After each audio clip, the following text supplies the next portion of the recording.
All right, folks. All right. Welcome to the Ujamaa Hour. This is Michael Tekin Strode here with you from the Communal Collaborative. Let me just move this screen. Otherwise, it looks weird if I'm looking at a monitor while I'm broadcasting to you all.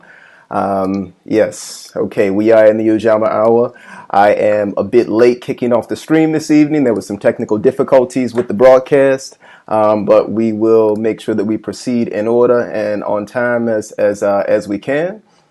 Tonight, I'm very excited to bring to you a guest. Nearby us in the Midwest. Sorry, had to pull that screen off. I couldn't see myself clearly.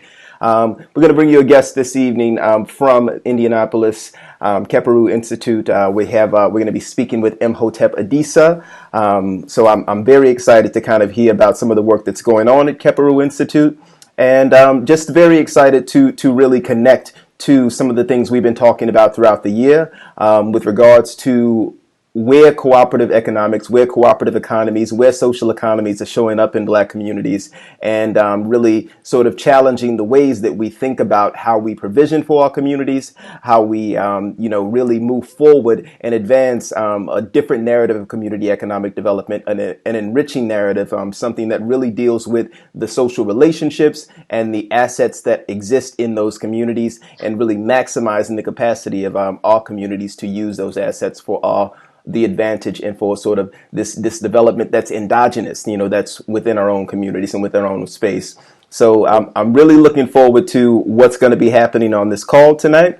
And, I certainly hope that you are enriched and made better for it. And now I actually have to fix something because I see that my clock over here is off.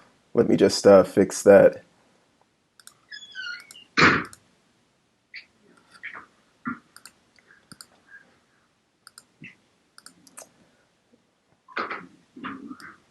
All sorts of things, that could nudge the stream, have nudged the stream this morning. So, yes, give me a moment to make sure that we actually have a timer here that's going to be useful to us. And it's my scenes window.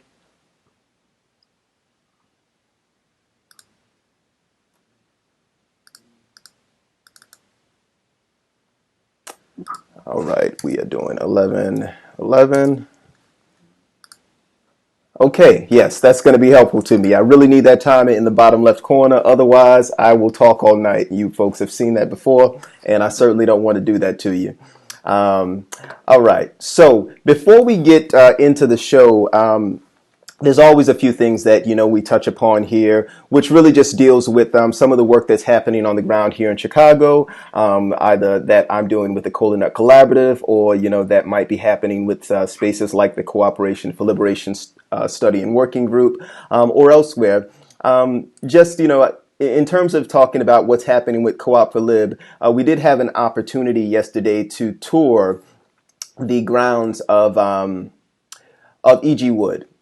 So E.G. Wood is, of course, a newly built incubation space in the city. There in Inglewood, in the Inglewood community.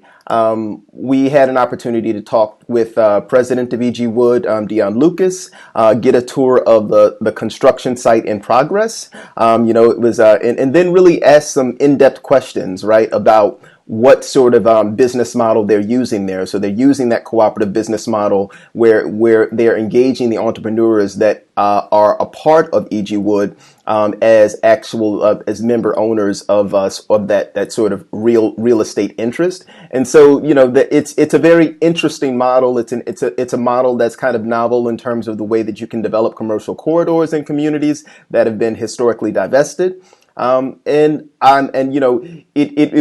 was wonderful that, not only did Dion Lucas open up the space to really kind of talk about his architectural vision, right? Because, as was noted by several members of our caravan, as an architect, he was very clear in terms of, his analysis of the grading on the bricks and, and making sure that we knew that he wanted the masonry to look just right. But also he had a very visionary approach to how he was explaining the development of the business model, right? And just what some of the things that they're testing. And ultimately, all of this is sort of experimental, right? Because there are no sort of pre-existing models for these, and the pre-existing models that exist are possibly not models that we want to follow, right? Because they have been extractive models in our community. So to see someone who's willing to kind of go to that extent of testing these models, of testing new models, of experimenting with new models, was certainly something that we were made better for by that trip. So we're very much looking forward to additional trips to E.G. Wood and also just checking out other cooperative entities in the city. And really, again, just doing some in-depth exploration of these cooperative models, because ultimately we want to draw down learnings from these so that we can insert them into cooperative education spaces that we are actively developing within the breathing room. And that, we would like to be able to archive these sort of learnings so that we can then spread them around to other places and, really share them with other folks who want to develop some of these types of educational models, right? Ultimately, this is not necessarily about us, developing a curriculum that we then kind of tuck in a book and hide in some collegiate library, but it's really about developing the sort of open source access to the technologies that we need to improve the lives of folks in our community, and that's something that we look forward to doing every other Sunday.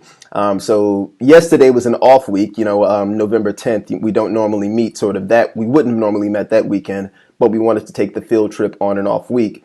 And then we'll be back in session at the Breathing Room on November 17th, 3 to 6 p.m., 1434 West 51st Street at the Breathing Room. Make sure you check us out there.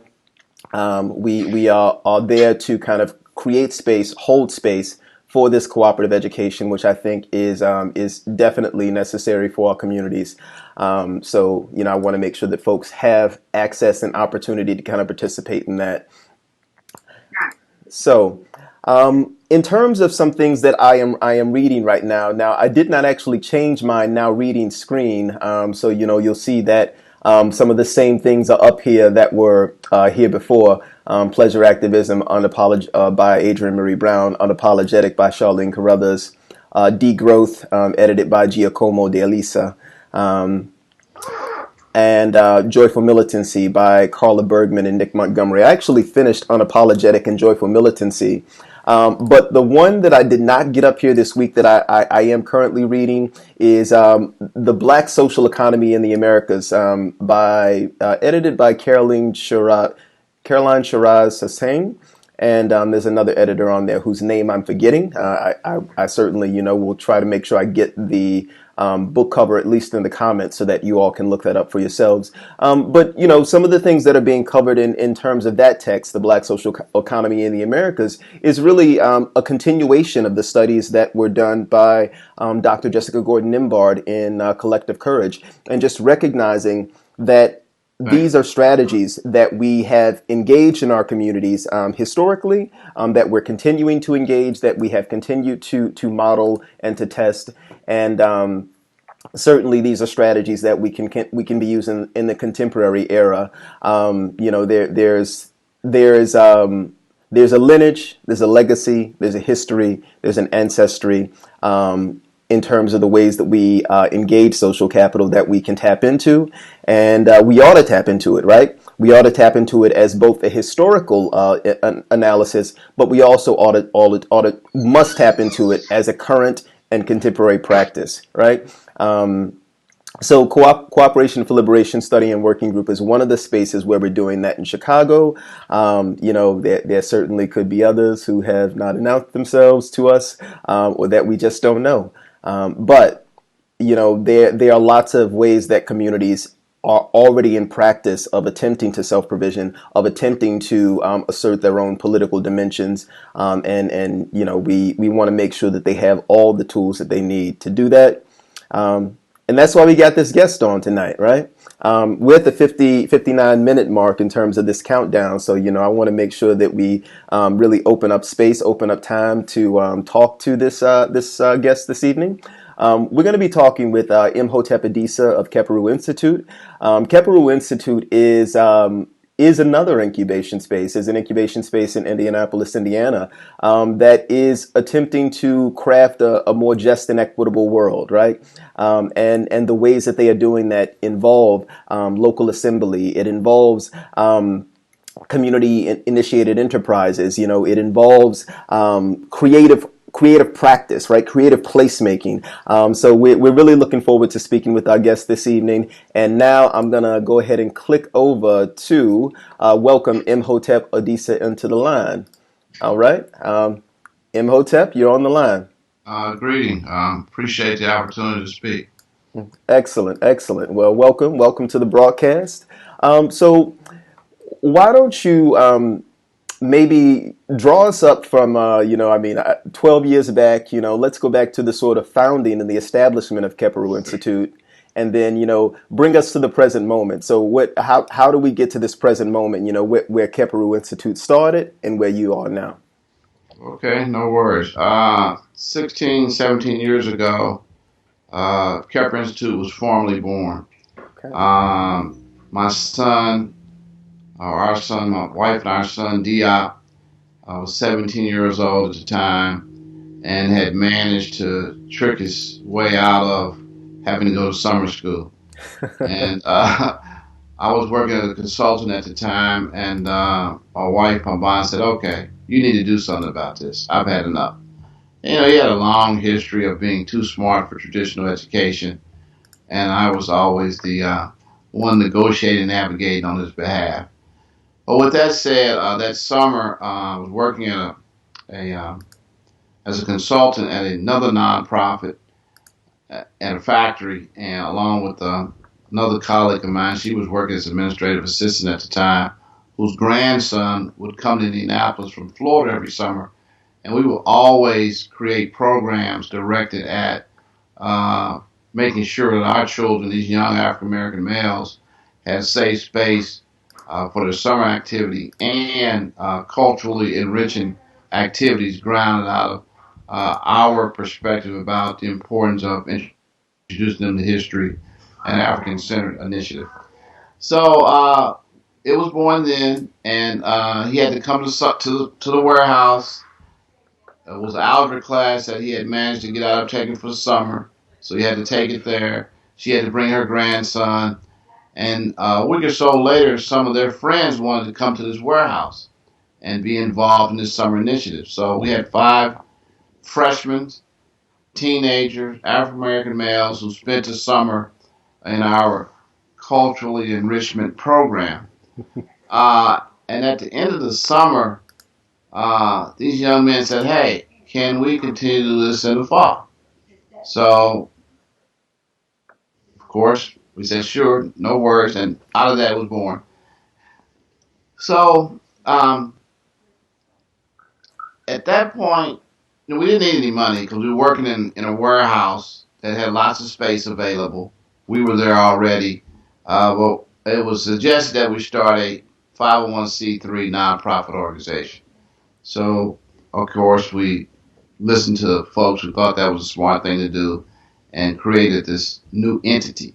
But for the most part, it was working with these young men in particular and trying to provide a safe space, a culturally enriching space, and entrepreneurship.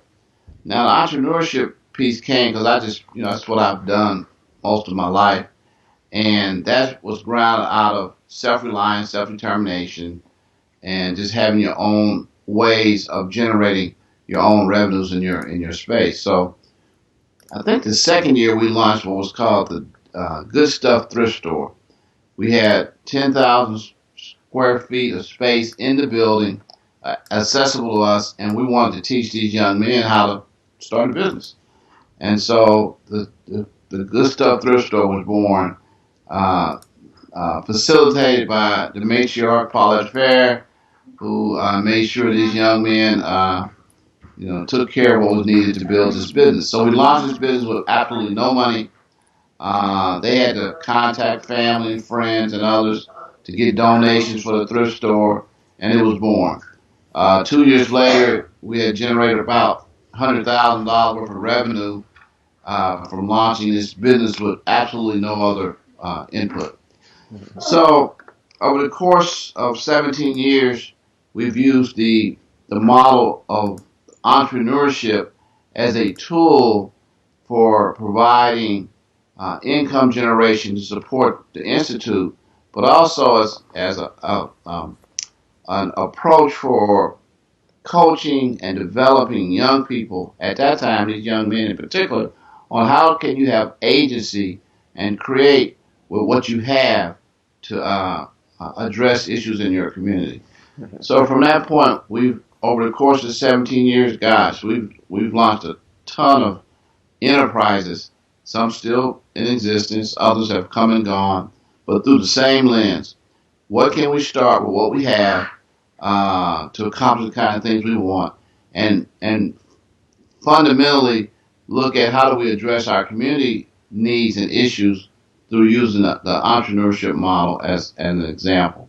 So I'll just give you a couple more enterprises that we've launched, and then in that enterprise history, speaking to two that we're currently still operating. So one of these four young men went off to college, came back home for the summer and said, "Hey man, can you guys hire me?" And we said, "Oh, well, we don't have any jobs here, but we can help you open up a business." And at that time, we were in the recycle business, and we had a colleague of ours who was working at another nonprofit, and we said, "Well, take this paint." We had recyclable paints, mist tints, high-end mist tints, and we went over and said, "Okay, sell this paint off this lot." So we gifted him the paint to launch this enterprise for his summer employment. Mm-hmm. So after the first week on that corner, we generated about $400 or $500 worth of revenue. No dollars invested in launching it. Social capital, our relationships with one of our colleagues in community who was working at another nonprofit, and we launched. Well, after week 2, the city rolled down on us and said, "Whoa, this is not zoned properly for a business. Right. This is residentially zoned." So we ignored the threat, and then week 3, the city said, "Okay, if you're here next week, we're going to fine you a couple $1,000 for being in operation." So we, of course, shut it down, but we then took and started scouting the neighborhood to see what properties on this block were zoned commercially. And these same young folks were involved in that search and research.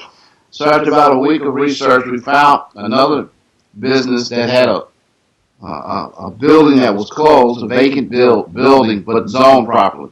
Mm-hmm. And they too were in trouble with the city, and we negotiated a relationship with this business owner that we would keep them in compliance with the grass and the trash in exchange for using their lot. So out of that, we were back in business. So another week went by, and the same city officials said, "Oh, no, you can't sell paint off this lot unless you have access to the building." So we had to go back to the building owner, negotiate access to the facility, and then by then we knew we could generate revenue from this product. We, I think we paid $300 or $400. I forget exactly what it was. Mm-hmm. Opened up the facility and continued to sell this product. So by the end of the summer, this young man was going back to school, but by that point we had generated quite a bit of cash without any product cost, and said, "Well, let's keep this thing open." So we then had a couple of other young students involved, and we then opened the paint store, KI Paint, on that block, on that corner, and it ran for, I think, 4 years until the crash. And when the recession came on property, I think it was 2008, well, a lot of the folks that were buying our paint were no longer in need of the paint because they were no longer in property rehab, And the paint stores that we were getting this product from for free decided, because their opportunities went down in sales, decided, oh, we're not going to give this paint away anymore. We're going to sell it ourselves. So we lost our inventory. Customers had dried up. So then we closed the business down. It had its window of opportunity, and we moved on to something else. Now, the most important piece of that story is that these young men had an opportunity to learn how to run their own enterprise with no money down, no initial cost, and a relationship with paint stores that was needed to get rid of this product. One, they could do a tax write-off because we were now 501c3, and two, they reduced their waste costs because they didn't have to dispose of the paint. Mm-hmm. So these are lessons that these same young men to this day at 30 are still utilizing their own lifestyles and their own work, some within our own organization and their own enterprises that they've created for themselves, self-reliance, self-determination. So fast forward, we currently have an enterprise called KI NuMedia, which is a social enterprise that does all our technology work. Mm-hmm. All the stuff on our website produced by these folks. It's web design, videography, all the social media tools. Mm-hmm. How did we launch that business? We launched it with absolutely no money. Yes. One of the students, one young ladies in our operation, who at one time had worked in the thrift store when she was homeschooling herself through high school, was now at a local college studying web design, and we said, okay, well, we're going to start a web design business. She was in school learning the craft, no cost to us as she built her skill set. So we went out through our social capital, identified another nonprofit organization that had a business in need of a website, and they paid us, I think, $4,000 or $5,000 for this website. So we come back in. I said, hey, we're going to do the business. I don't know anything about building a website. So I said, well, we've taken the money, so we're going to figure it out. Of course, she figured it out. And boom, KI NuMedia was born. And we still use that particular enterprise primarily for three things. Some of our revenue stream, continue to train other young people in the business of business and technology. Mm-hmm. And it helps a lot with building our social capital because others in our community are looking for having their stories told by utilizing the technology. So that would be, and then the last business that I'll speak more directly to as it relates to funding opportunities is that 2 years ago we launched Scarabys Consulting. Now, that business we launched when, one, we're growing, two, some of our members of our team were now young adults, graduated from college, and we needed something else to grow our revenue streams to sustain our work, but something that did not require every time we turn around, we got to build a website. Mm-hmm. We've got to make a new video. And so we're sitting there and said, well, what can we do? I said, well, we've been in this game for 15 years. And folks were coming in to see us all the time. Well, how do y'all do this? How is it that you're building community actually without any outside funding, outside of your own community, some minimum grant support, and being able to maintain a certain amount of autonomy and our own voice without having to be under the constraints of what often happens in nonprofit organizations. Mm-hmm. So we said, okay, well, we're going to launch a consulting firm. And so we launched the firm. When we launched it, I said, okay, let's build a website. So we built the website. We printed some business cards, and some of the young folks said, well, what are we selling? Shit, I said, I don't know yet. We're just going to go out and start passing these business cards around and see what opportunities present themselves out of that. So I think the very first opportunity we had was from a college that was interested in our food work. Mm-hmm. It's called the Community Controlled Food Initiative. I'll say a little about that in a second. Absolutely. And they wanted to pay us to come and talk about the Community Controlled Food Initiative. Boom. So it was born. So I said, okay, guys, We're going to talk about it as the Scarabys Consulting firm.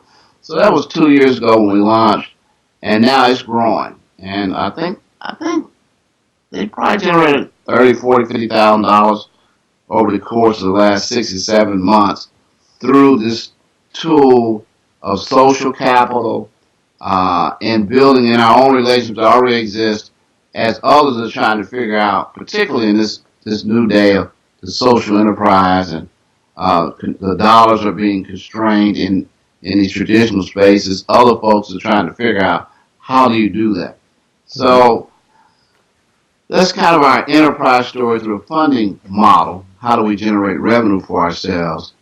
But we also, and how do we train our young people in the art of enterprise that allows you to build these enterprise through a very low capital investment, debt-free initiatives using the resources already available, but most importantly, reaching out and building relationships in your community that allow you to access those other resources in those spaces. So, Community Controlled Food Initiative is another enterprise of ours.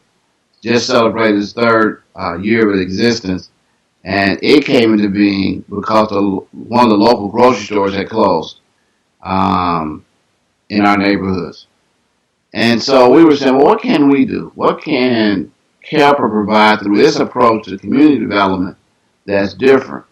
And that where we were not waiting on others to come in and save the day, we said, well, we can buy our own food collectively, co-op style, purchase from local farmers, and come together, and then through our community volunteer effort, redistribute that in the community. So we've done that now for 3 years, and we've built that with absolutely no money, social capital, our relations with each other, and our commitment to building community on our own terms. And that's kind of the enterprise aspect of our work. So where are we now? So now we've been involved with some other initiatives with folks saying, hey, Kheprw, can you be involved in helping us with some other activities? So I'm on an advisory council with another initiative. And in this particular initiative, well, we already do this work. Why don't we launch something else through how we view entrepreneurship, how we view community building using the platform of the enterprise? So we recently launched an incubator, accelerator incubator currently called KI Incubator. But this incubator is going to focus less on wealth building through primarily a financial lens, less through the idea of wealth built for individuals, but more about how do we build community wealth, working together, utilizing democratic processes for decision making that serve our entire community, not just the needs and interests of one or two individuals. And it's relatively new in our launch. Our goal is by March 2020 to actually have the space built and opened up on a corner here in one of our communities. And then we're also currently launching a project called Cafe Creative. And this project is born out of artists in our communities who have, over the course of the last year and a half, kind of jumped on us for our lack of involvement in the art world. So you guys do a lot of work in entrepreneurship. You do a lot of work in climate issues, a lot of intellectual work, but you really have not spent much time in the space of art. So, we heard the call and said, okay, what can we do? So Diop, my son and local hip-hop artist, said, well, we need spaces that we control in our own communities that support art for art's sake. So Cafe Creative is opening up January 2020, and our goal there is to have a space that allows artists and community to come together, do art of all kinds in our own space for free. And so we're gifting that back to the art community, our art community, to support art in our community. And, truth of the matter is that art actually is one of the best ways to build community wealth, to communicate these particular ideas that often those of us who are more academic and intellectual in nature to utilize art as a way of delivering this message of community wealth building in our community. So that's a very abbreviated part of the Kheprw narrative. Oh, I left one other piece out in the community wealth side. We own 6 properties, houses, and we utilize those properties primarily as part of our community wealth building. Dormitory space, folks, we eat together every day communally. Somebody has responsibility for fixing the meal. We rotate that.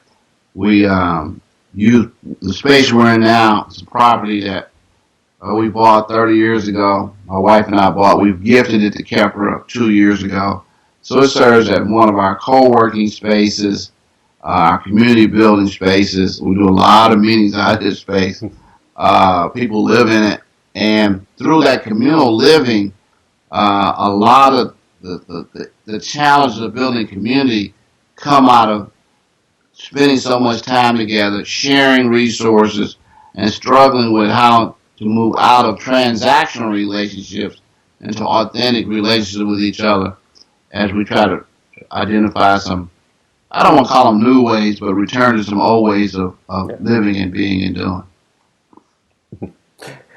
Absolutely. That's a massive amount of history, marinating on folks' heads right now. Really appreciate, just kind of being able to draw out the long narrative, in that question. And so, and there's so many elements that I want to return to in there. Where I'll start is that I became acquainted with Kheprw about 2 years ago, around 2017, I think was when you all co-hosted with Indiana Cooperative Development Center, the Cooperative and People of Color Conference. Yeah. And a few of the folks from Chicago came there. I think Mama Sophia Rashid of Your Bountiful Harvest. And then we had Vivi of Catatumbo Cooperative, the cooperative farm here, and maybe another person, had come down there. So I remember that. Excellent. And so, what kind of, nudged you all to kind of get involved in the Cooperative and People of Color Conference, and then have, Dr. Nimbard there, and then what, have you all been experimenting with in terms of, your use or your thinking about that model of the cooperative? Well, that's a good question. Was that the second conference? I think that was the second conference we were involved in.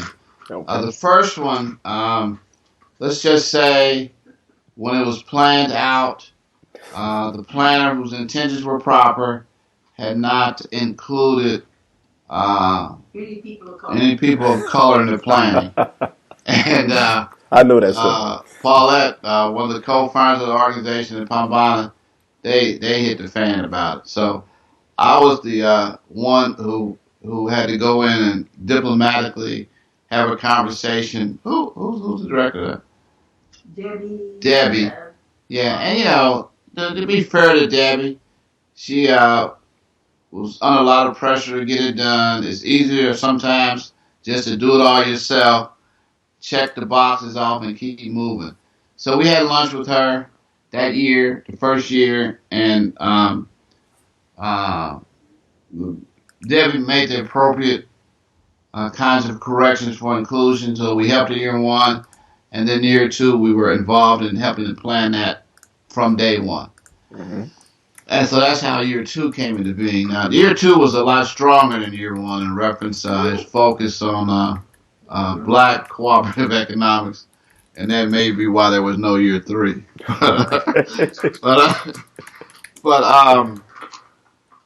I guess I'll say that we have not, as of yet, and we'll probably, when we launch our incubator, take a closer look at the particular models, the infrastructures for cooperatives in a very formal kind of way.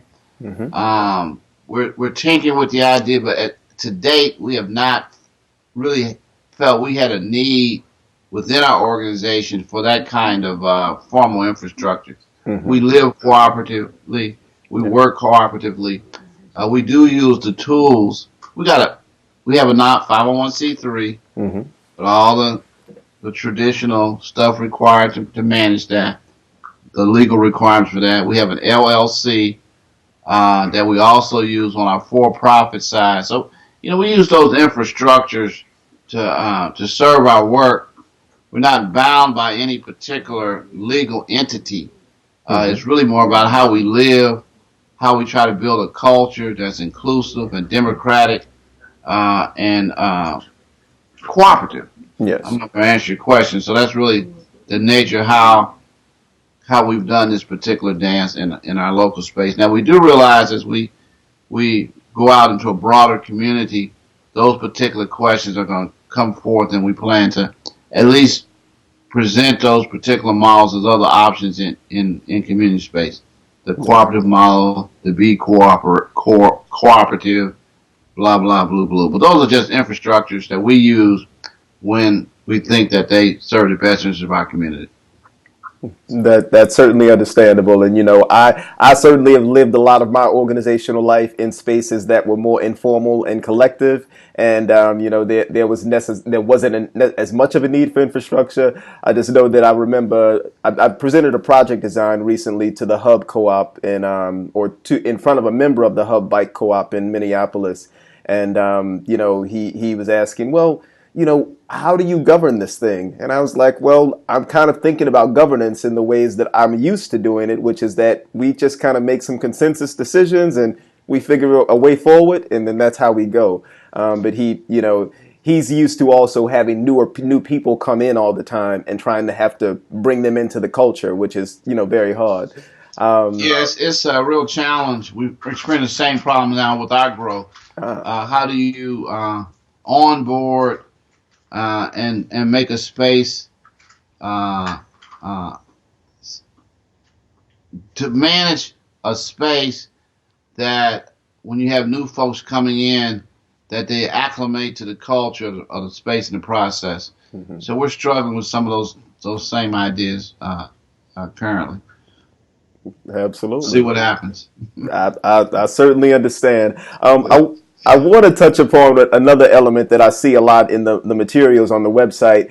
So you've got the rain barrel initiative. You got the community controlled food initiative. You mentioned just kind of in the story about the paint store that folks are handling different waste streams. So a lot of your conversation is about resilience, or it seems like there's certainly an element of resilience in both resilience and then sort of just climate, just climate, attention to the climate and attention to nature. So maybe talk about sort of the intertwining of those things, your thoughts about, climate change, your thoughts about community resilience. And my work, comes out of the Healthy Food Hub and Black Oak Center for Sustainable Renewable Living and Fred Carter, and Dr. Jafunza Wright Carter. And a lot of their work was around making sure that Black communities understood community resilience and understood resilience in ways that people were not teaching in Black communities, right? So I'm very interested in how you all approach that question.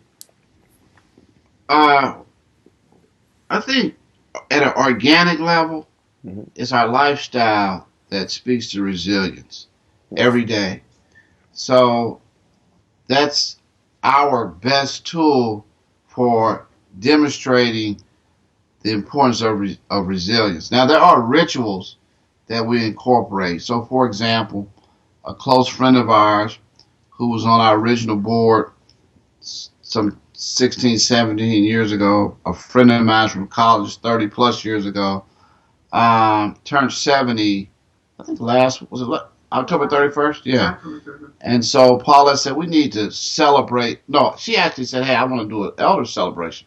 Mm-hmm. And so we said, sure. So we had our first official rites of passage for Ramla, our elder, who actually spent quite a few years in Chicago. She worked for the Harold Washington campaign back in the day. She worked at the Institute of Positive Education back in the day. So she was there for a long time and then returned here to teach school. But we had this celebration, and it included her family. including her community family, and it was to celebrate her journey. And her journey started actually from dropping out of high school, um, going back, getting her GED, then going to college, got married, had a child, got divorced, moved to Chicago, single parent, uh, went on to then get her master's at Northwestern, later decided, I think at 50, she was going to go back to get her PhD in Marcus Garvey and the UNIA. And so we had an opportunity to celebrate her. The community and her family, her daughter and her granddaughter. And then there were other members of her family that gave testimony to her journey and how her journey impacted their journey. Yeah. Another young lady, I think she had, a cousin had quit school, went back to school, now thinking about going back to more school. And she calls and talks to Ramla about this particular journey. Her daughter had opportunity to talk about her journey, her celebration, and her granddaughter was there, who's 7? Mm-hmm. Her granddaughter, who's 7, had opportunity to experience all of this. Now, that's a story of someone who, in spite of all odds, continued to move their life forward. And we decided that we would celebrate that. And that celebration was so powerful and important that it's one of the best journeys for resilience. I'll give another example about how we deal with resilience, and I'll speak a little bit about the environmental piece. The Good Food Feast had celebrated its third year anniversary Saturday. Yeah. Saturday. And one of our seniors in our work was tasked and given the opportunity to put the whole thing together. Hmm. And one of the young people in charge of it, Mimi, I said, look, Felicia's more than capable. She's raised children, grandchildren. She's the queen mother in her family. This she gonna get done. It ain't gonna be a problem for her. So I come back in today after the festival, and she was still just excited about having the opportunity to. She had all her family there, her sisters there, children, other members of the community came. My mother, who's 87, came out. She saw her grandson for the first time perform a hip hop piece. She called me when she got home. Said, that was the first time I seen D.I. perform like that. And you could just feel how proud she was of her contribution through her son to provide this component. And that's how, and my mother's from Canton, Mississippi, man. Mm-hmm. No high school diploma, none of that, and I remember like yesterday when Trump first got elected, I called Mama and she says, hey, Mama, you saw that? I said, well, he ain't the president yet, baby. So, and, it was a story about resilience. You know what I'm saying? In the midst of it all, it ain't the end. You know? So I think a lot of this thing about resilience has to do with our abilities to look at and pay attention to what we already know in our communities. Mm-hmm. And so, back to this festival for a minute. So I was talking with Felicia, who ran the thing. She said, now, your mother was there, 87. How old is Miss Betty? 85. And Miss Betty was there, 85. They had to do nothing. They did nothing. We took care of them. We celebrated them. That's how I see resilience taking place in communities, by us building spaces to celebrate the elders and the intergenerational components of the work. And all of that, to me, is community wealth building.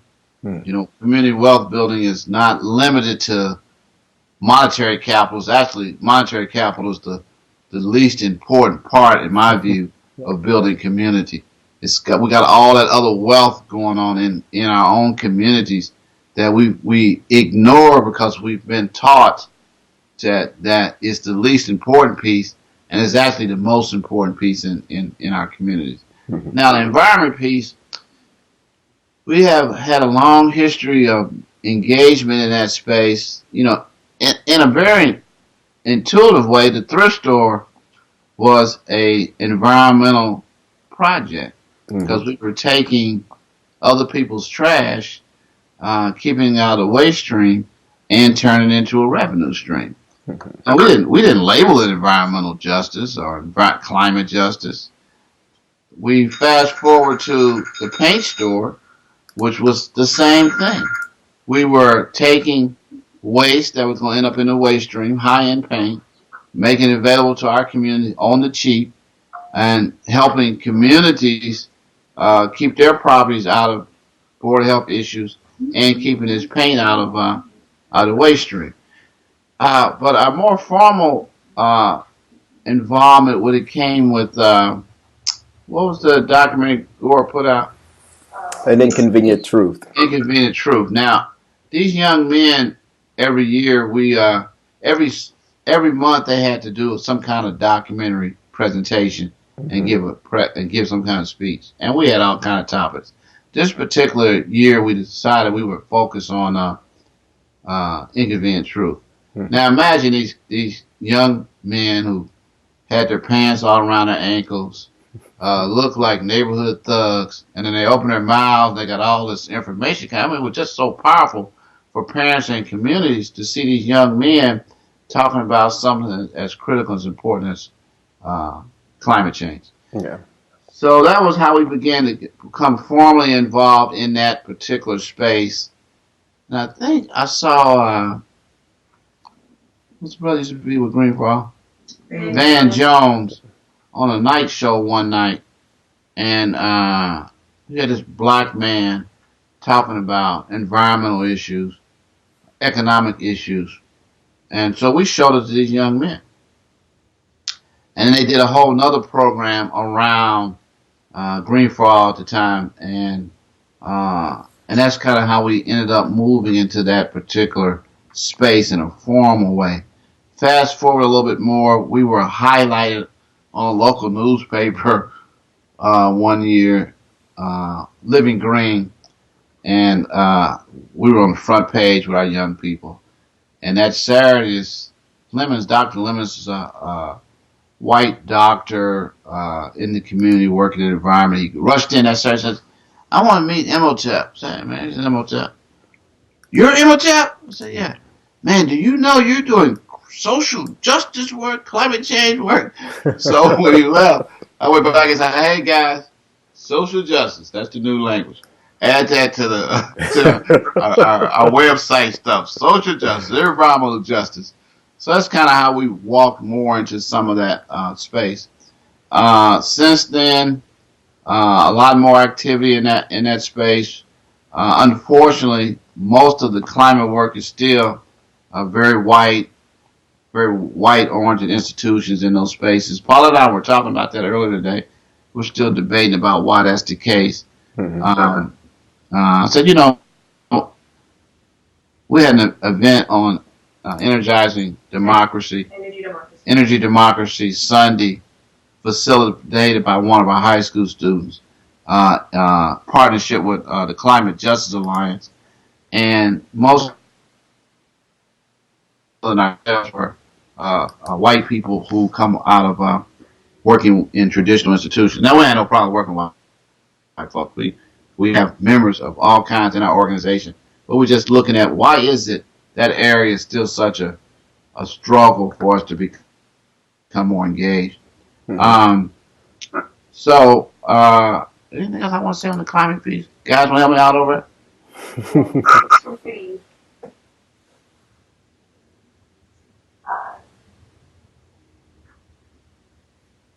No?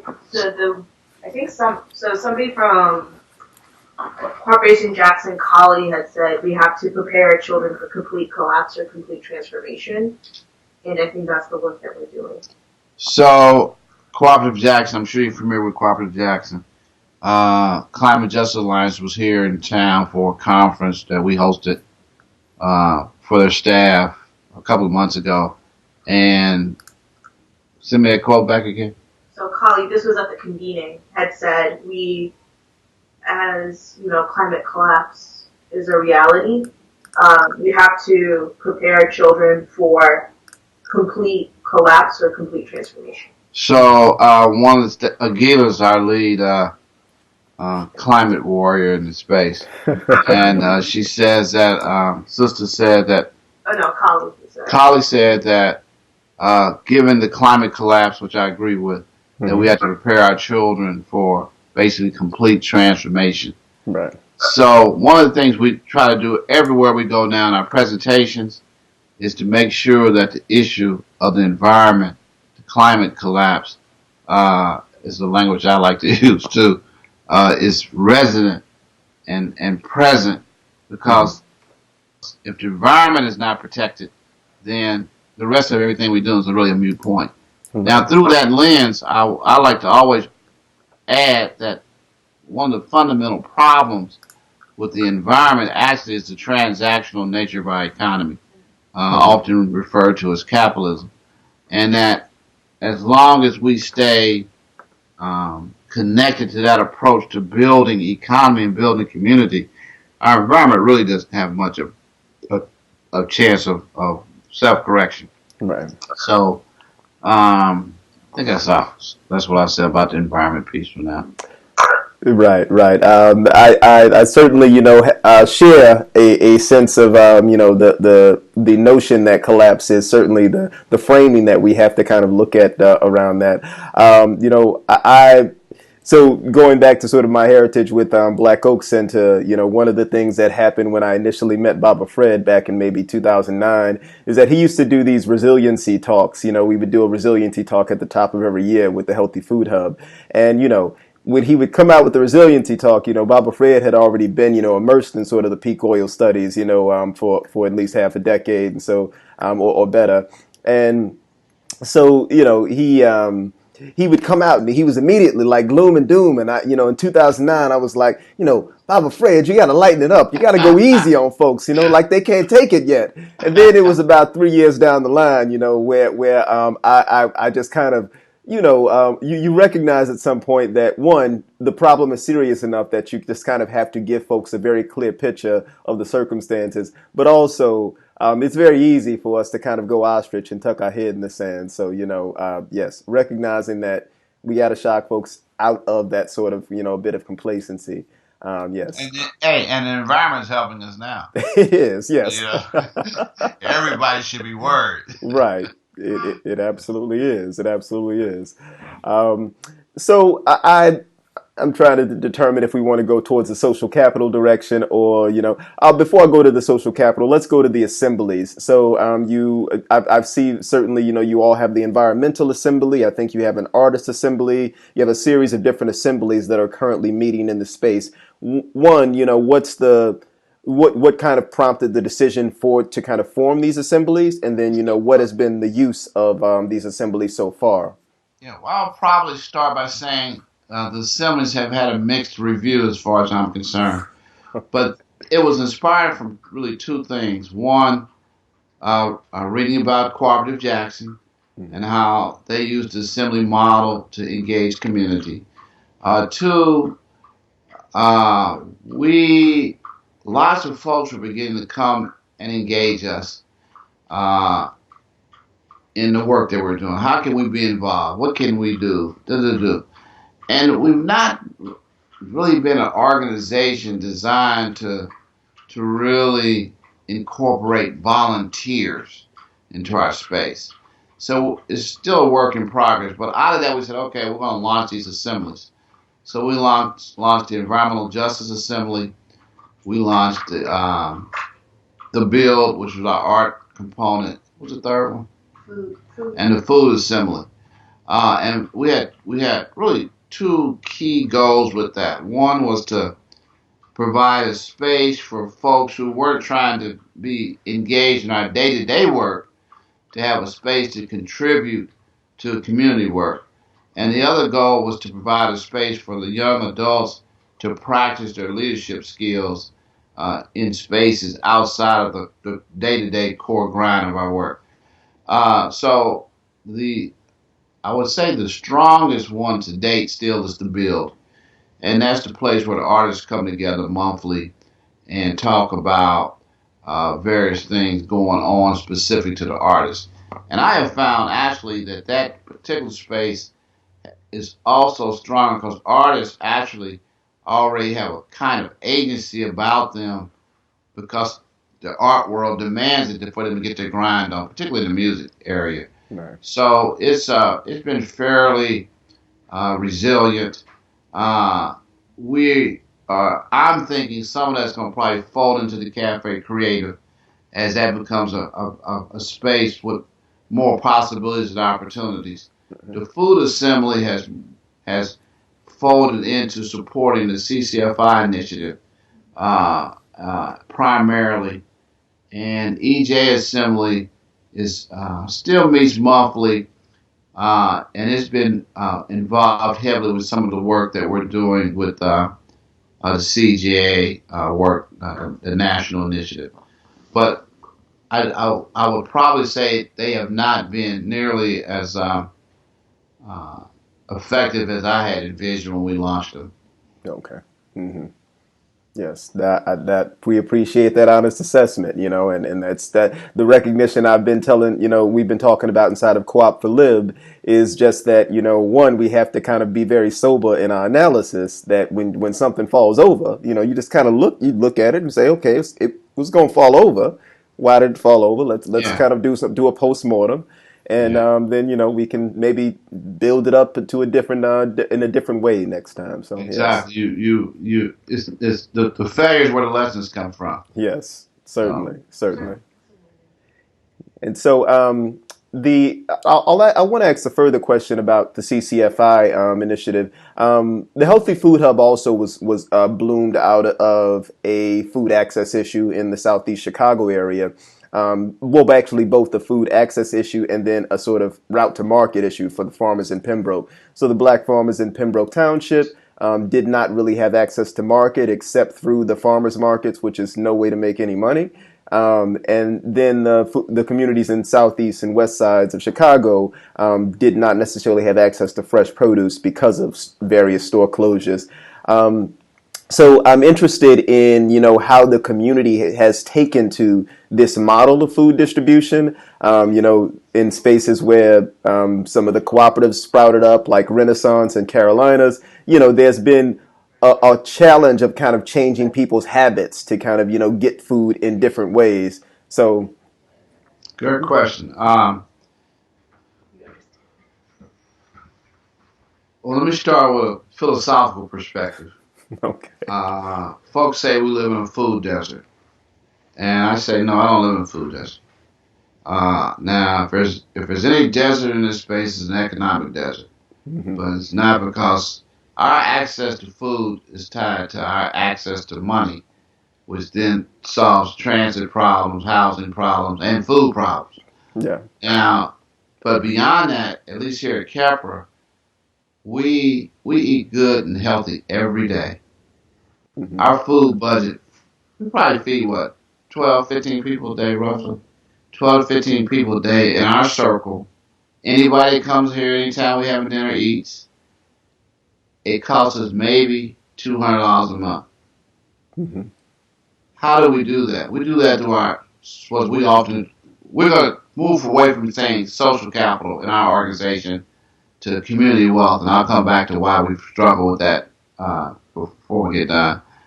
And it's because of our relationships in community. So we have two primary sources for food grounded in our relationships with others. One is food from what's the place? Duos and Dove House. Dove House provides fresh food that they get a surplus from someone else. We pick that up twice a week, and then we gift what we don't need to Food Not Bombs. Mm-hmm. Fresh food. Now, we also have a relationship with a local restaurant that focuses on providing healthy food through their restaurant, and we also pick up their food surplus. So we make all that available in our space, and then all we have to do is add the accessories. In the summertime, there are folks that actually are growing food that have surplus, and since they know we're in the hold a minute.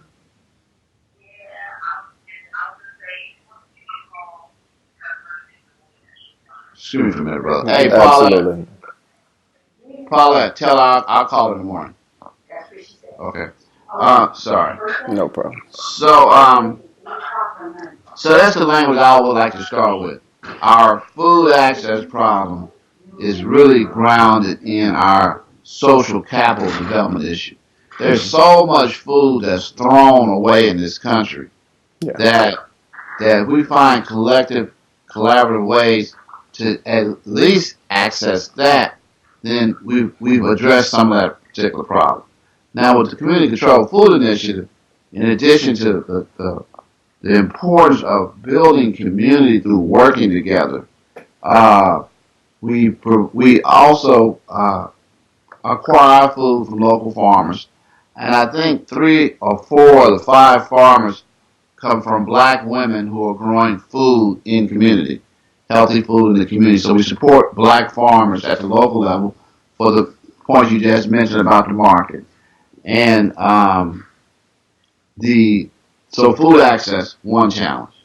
The other challenge is lifestyle challenges. Folks who have not acclimated to eating fresh foods. You got more, and now we live in a culture where a lot of times you live in a place you don't even have a stove. So, in addition to food access, our program has always a how do you prepare this food healthy? It's generally we invite in community chefs. Their job is to take the produce that we've acquired this month and find creative ways to demonstrate to communities how to prepare this food in a healthy kind of way. So it is a struggle on that side also. I remember in the early days with our first group of young men, we had one young man who did not eat vegetables, and his name was Jerome. And Jerome would always come with this big old bowl of Cheerios and Fruiters. He refused to eat any kind of vegetable, man. And so Paulette would make him eat a green bean. Baby, just eat one of these green beans every day. So she finally got him to at least eating some vegetables at every meal. Yes. So it's a work in progress. But I think it's doable, and here is doable because in this space, man, you got what I call the food terrorists, the food police. My God. Don't try to sneak no junk up here, man. You can just try to get arrested and put out, So, and I say that to say, in the culture, you really need community supporting you for changing your behaviors and your diet. Years ago, when we first started working in food, Dorothy, one of the elders who worked with her, Dorothy would drink a 2-liter Pepsi every day. All right. Yeah, and but it was the babies that helped her change her diet because she would come and see these children eating healthy food. And it took probably a year and a half in before you could see her diet transformed by watching. Diabetes was brittle. Couldn't hardly get insulin to help her. Diabetes was brittle. Couldn't get insulin to hardly help her. But through looking at and seeing community eating differently, particularly the children, it helped change her dietary components also. So those are the things I'll say about food access and the importance of encouraging communities and showing communities how to eat healthy. Yes. I'll definitely, mirror just some of your commentary about the importance of sort of having community to kind of hold us accountable around that. And several years ago, actually, I wrote a paper just kind of talking about that sort of relational space in terms of how habits transform and how habits change. Because in the Healthy Food Hub, that's what we found. We essentially did a food distribution on every Saturday. And essentially, we had some members who would pre-order, so we could kind of purchase some goods around the money that they had already put on the table, and then we could hold a public market with some of the surplus that we had purchased from that. And but in that space, Dr. Jafunza Wright Carter was also treating patients with food. So she would make meals, and she would kind of prescribe fresh vegetables in terms of how they might be transforming their dietary regimen. But inside of a space in a container like that, you can hold people accountable. So if somebody, if Dr. Jafunza tells you that you need to eat this zucchini because your blood pressure's up, and you need to kind of have a regular diet of it, and we see that you're kind of not necessarily purchasing it, or not necessarily improving in your practice, we can kind of just check on you. How's it going? How's that change going? So yes, I definitely mirror some of that commentary there. So I want to get to a question then of just what's on the horizon now for Kheprw Institute that folks should know about. If folks are checking for you all, or maybe in Indianapolis and want to contribute and engage with the program. Well, there's a ton of events going on all the time around here. So I would definitely say go to events.kheprw.org for any upcoming events that are taking place.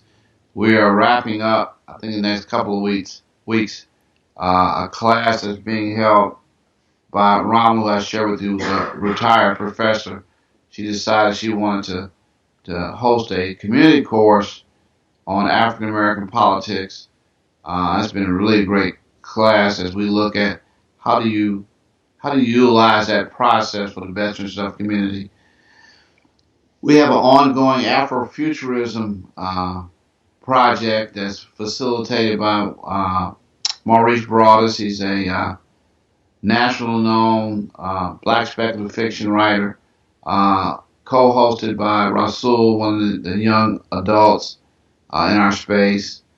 Of course, I mentioned the Cafe Creatives is launching early 2020, and our incubator project is also launching 2020. Have I left any projects out, guys? I think those are the key things. That's probably enough. And then, of course, to work with CJA, Climate Justice Alliance, as we try to do our part locally in engagement with a national initiative about creating an environment that's good for everybody and moving away from an extractive economy to more democratic, just distribution of resources. And then anybody hit us with an email, they come to town, let us know, and we'll invite you over to have a meal with us or something. Absolutely. And that website, kheprw.org, KHEPRW.org,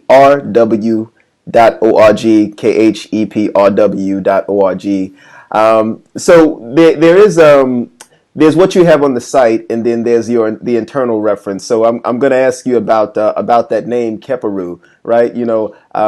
So beyond perhaps what is in sort of your mission or what's kind of on the site, how did you or you all come to Kheprw? That name? Yes. Well, let's see, about 30 years ago, I ran a T-shirt company called Basement Enterprises. Mm-hmm. And it was my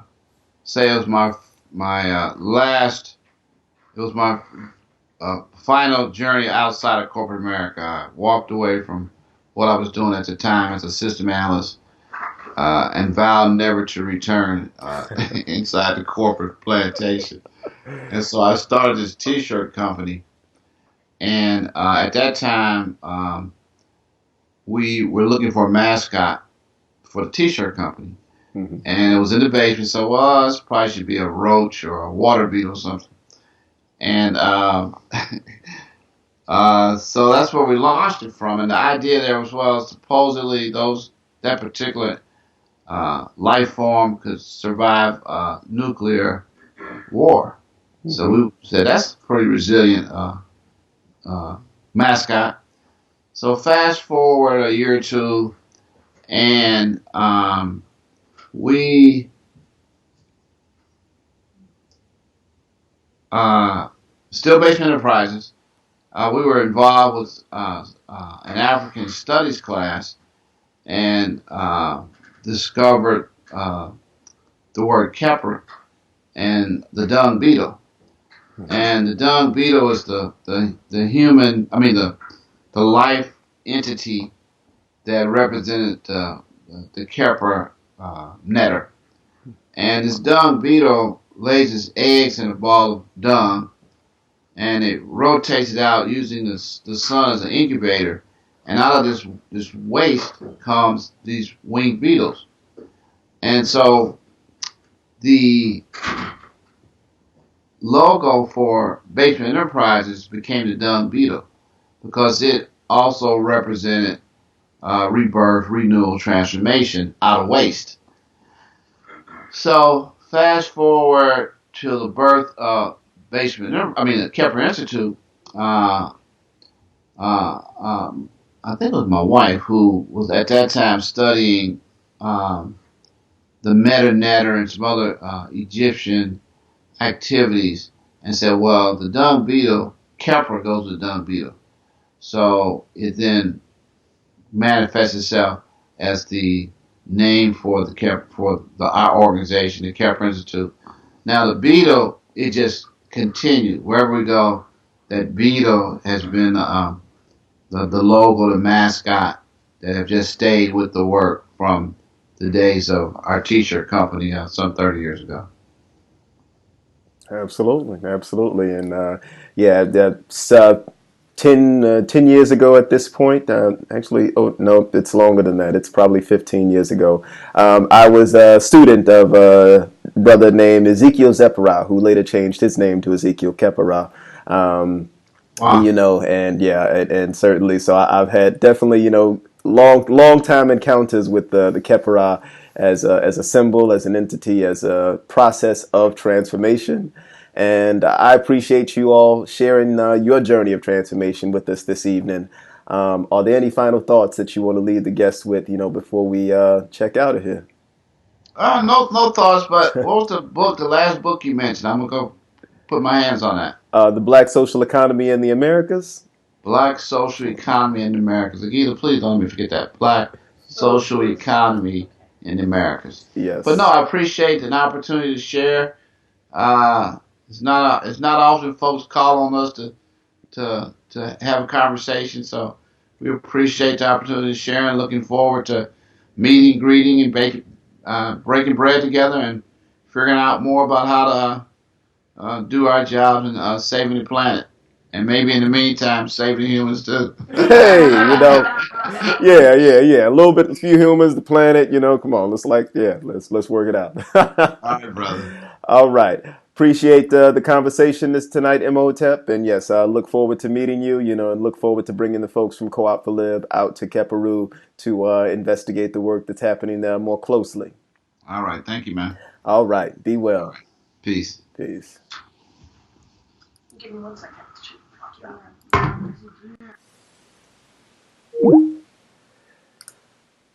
All right, folks. That concludes the broadcast this evening. I am here, closing out for you in an unusual way, just because, I was disrupted a bit earlier with the technical difficulties of the broadcast. And someone asked a question in the comment section that I want to ask, or that I want to answer. Diosa Fasegun asked a question of, why do you call it the Kola Nut Collaborative? The Kola Nut Collaborative, we call it the Kola Nut Collaborative because in Igbo culture being West Africa and roundabouts Nigeria, area. In Igbo culture, the kola nut is a symbol of hospitality. It has cultural value, but it also has material and use value, right? The material and use value is that if you consume the kola nut, you can extract caffeine, and you can extract energy, you can stave off hunger, and of course the kola nut is the sort of an original bitter that was in the original formula of Coca-Cola, right? So the kola nut is a dual symbol, right, as a currency, right? It's a currency that has both material and use value as a commodity, right, to be eaten or to be shared, but it also has cultural meaning. It has cultural value, and so the dual value of that currency, right, as having material value, cultural value, is something that we want to bring to the practice of time banking, and we want to bring that practice in a way of saying that the U.S. dollar does not necessarily share that meaning, right? It doesn't carry that sort of cultural and material value, right? You can materially use it to spend money in a store, but does it have a cultural value that you are actively transmitting when you share your dollar? Whereas with the kola nut, if you share a kola nut, you have some other intrinsic meaning that you are sharing there. You're sharing the desire for a prosperous trading relationships. You're sharing the desire to connect with a neighboring tribe. You're sharing the desire for hospitality, and you're welcoming someone into the household. So that's why we call it the Kola Nut Collaborative. That is the meaning of the name. That is the meaning of the organization. And that is the work that we are doing in terms of connecting with all of these people who are sharing their stories in Black communities throughout the nation, in terms of ways that we are advancing a different vision of the economy, right? A different vision of an economy, a social economy, a solidarity economy, an economy that is ecologically just, that is, that is environmentally sound, but that is also equitable, right? That actually embodies this sort of equity that we want to see in the world. So when we think about the economy that we're living under and the economy that we want to move towards, the Kola Nut Collaborative for me is a symbol that embodies all of those things, and that's why we use that name. That's why we use that symbol. And that's why we are telling these stories on the Ujamaa Hour, where we study cooperative economics from a production angle every month. This has been Movement Monday. This is the second Monday of every month. Come back with us next month when we will be speaking with, where's my schedule? Boom, right here. We'll be speaking with Yaved Holtz of Cowrie Village in Baobab, the Bay Area organization of Black-owned businesses. This will be the final broadcast for 2019. Yaved Holtz will close us out on December 9th. And I'll have to think about whether or not I'm coming back next year for 2020. That's not to say that I haven't enjoyed doing this broadcast, but there are some challenges. One with kind of scheduling and with timing. And then also there's a sort of quality element to the broadcast that I'm really challenged to produce each month, and I really want to produce the type of quality that I want for this broadcast, that I want for this feed. So I'll see. I'll see if if it's something that we can actually line up for 2020, and if there are any partners that we can engage to really improve the quality of the feed, going forward in 2020. Because I really want this to kind of be a broadcast that I can take on the road. But so we'll see what happens. Stay tuned. 2020, we'll get another guest lineup, but come back for us in December, second Monday of the month, December 9th. We'll be speaking to Yaved Holtz of Cowrie Village and Bay Area Organization of Black-owned businesses, Baobab. And until then, be cooperative, be in solidarity, and build mutual aid. Until then, peace. This is the Ujamaa Hour.